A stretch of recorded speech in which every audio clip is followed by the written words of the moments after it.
Have you ever wondered what it would be like to live a day in the life of an Egyptian pharaoh? To rule an entire empire, command armies, and have a staff of loyal servants at your beck and call?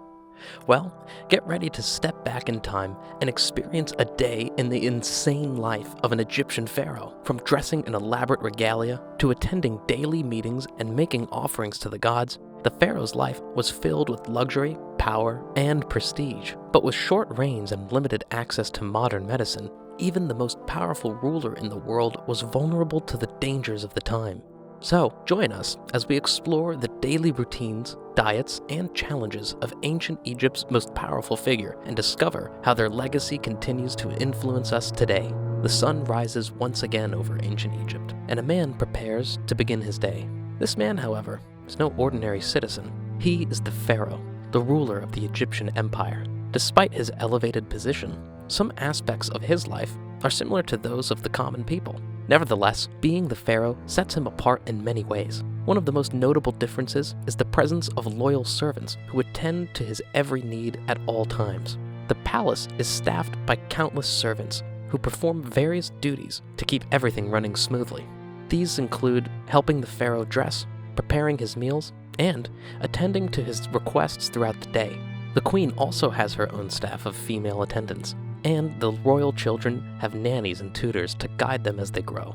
To manage such a large staff, a royal controller oversees their performance, assigns them to roles, and ensures they meet expectations. The pharaoh's servants also accompany him outside the palace, where they may carry his litter, drive his chariot, or guard his life.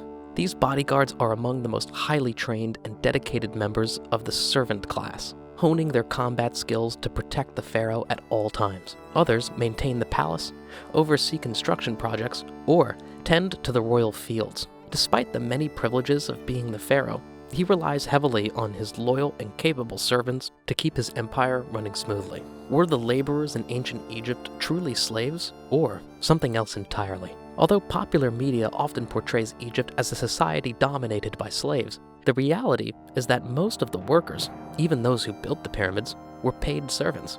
This didn't mean they had the freedom to leave their position once they began working for the pharaoh. They were essentially stuck in the servant social class. However, they did have certain rights, and their children could move up in the social order. Many trusted servants even held valued positions within the pharaoh's household. These servants had plenty of responsibilities, as the pharaohs lived lavish lifestyles. Dressing the pharaoh was a particularly time-consuming task, as they were not content with a simple garment like most peasants. Instead, they wore elaborate regalia, which required the assistance of their servants. One common element of the pharaoh's attire was animal skin, often from a large predator, such as a leopard or a lion. This was meant to convey fearlessness, even though it's doubtful the pharaoh had ever come face to face with such a creature. The headdress was also a crucial part of the pharaoh's wardrobe, with some wearing a unique striped cloth called a nemes, woven by a trusted seamstress. Others wore ornate crowns adorned with precious jewels and metals, which could be quite heavy, but the pharaoh didn't have to worry about performing manual labor while wearing it. The pharaoh's primary duty was to serve as a commanding figure and render judgments based on the advice provided to him. However, this advice was just that, advice. Nevertheless, during the period when Egypt was an independent empire, the pharaoh was an absolute monarch who was considered an incarnation of the gods and was entrusted with power over life and death. His authority was unquestionable, and defying him could result in death. Despite this, he was mostly disconnected from the world around him and relied heavily on his advisors to make decisions, making it impossible for his advisors to wield significant influence. Nonetheless, the pharaoh had the power to make significant changes, as evidenced by the pharaoh Akhenaten's decision to shift the state religion to a mostly monotheistic faith, worshipping the sun god Aten, although the change was not well received. However, being an absolute monarch also came with significant risks, as evidenced by the boy king Tutankhamun's ascent to the throne and his decision to restore the old religion after his father's death.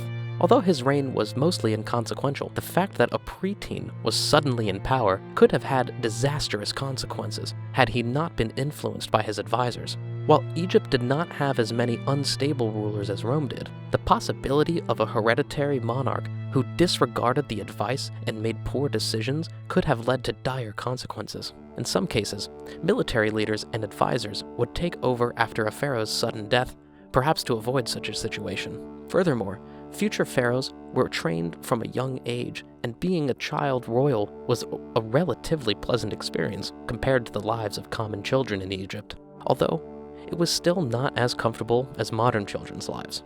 Commoner children would often work alongside their parents in their family business at a young age, whereas royal children enjoyed a life of luxury. While commoners rarely received any formal education, royal children typically had access to tutors and were often accompanied by caretakers. The level of involvement of the pharaoh in their upbringing varied, with some crown princes being given responsibilities in their father's court to teach them about the world. For most Egyptian royal children, their childhood was likely filled with leisure and play.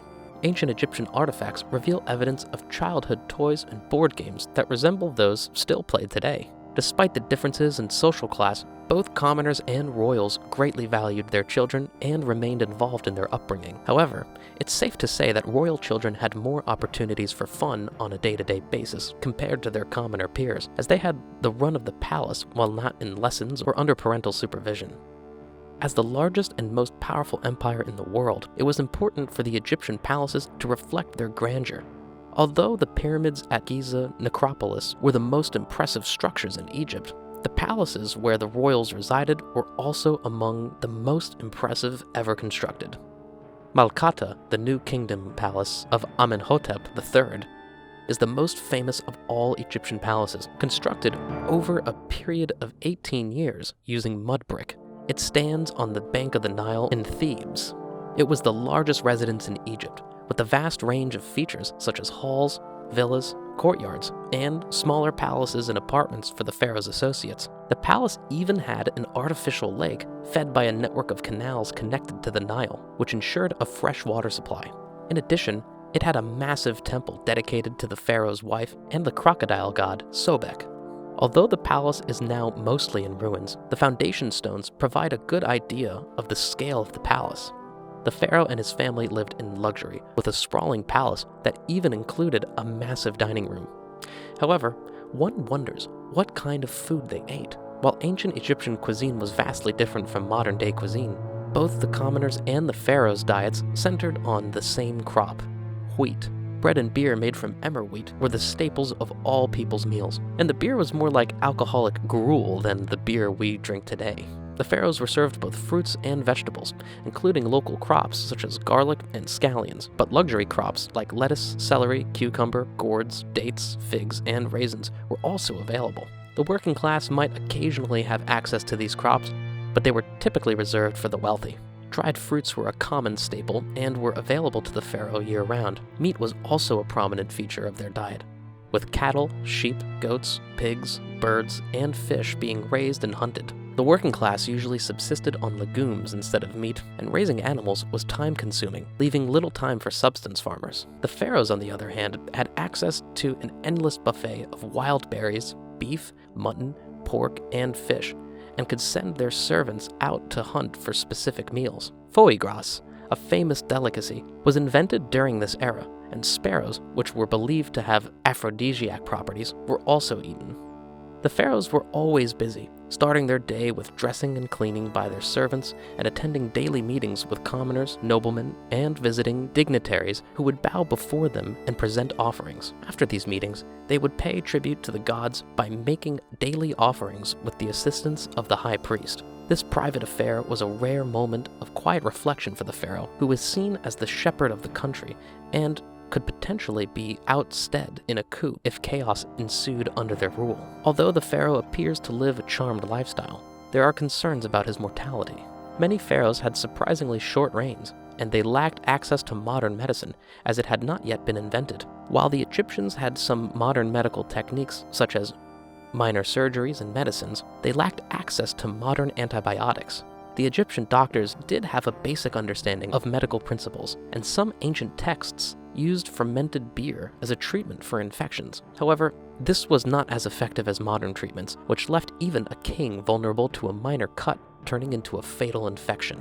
And that concludes our journey through the day in the life of an Egyptian pharaoh. We hope you enjoyed learning about the pharaoh's extravagant lifestyle, their loyal servants, and the challenges they faced as rulers of the most powerful empire in the world. As we look back on this ancient civilization, we can see how their legacy continues to shape our world today, from architecture and engineering to medicine and even our modern political systems. The influence of ancient Egypt can be felt all around us. We hope that you learned something new and that you were entertained along the way. If you enjoyed this video, make sure to like and subscribe to our channel for more exciting content like this. Thanks for tuning in, and we'll see you in the next one.